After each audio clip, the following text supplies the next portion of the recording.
Biz yodlamaymiz, biz tushunamiz. Assalomu alaykum. Bugungi videoda biz berilgan ro'yxatdan eng katta sonni topadigan oddiy algoritm haqida gaplashamiz. Buni yaxshiroq tushunish uchun bir analogiyadan foydalanaman.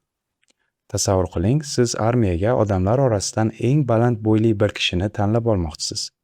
Oldingizda katta olomon bor. Odamlar tartibsiz turibdi. Siz esa hammani safga tizib, birma-bir oldingizga kelishini so'raysiz.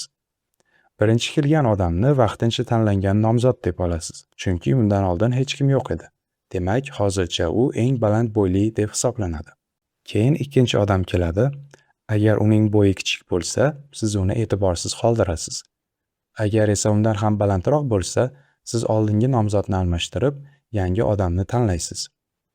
Shu jarayonni hamma odamlar tugaguncha davom ettirasiz.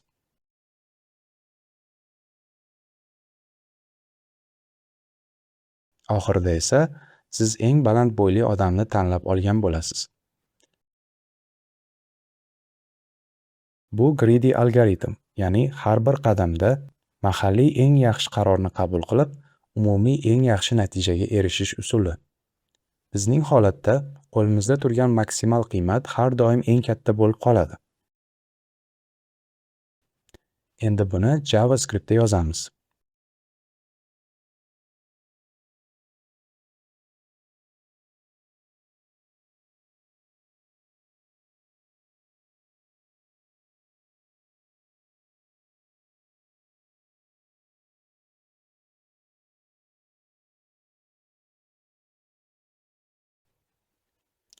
Ushbu algoritm ON vaqt murakkabligiga ega, chunki biz massivdagi barcha sonlarni ko'rib chiqamiz.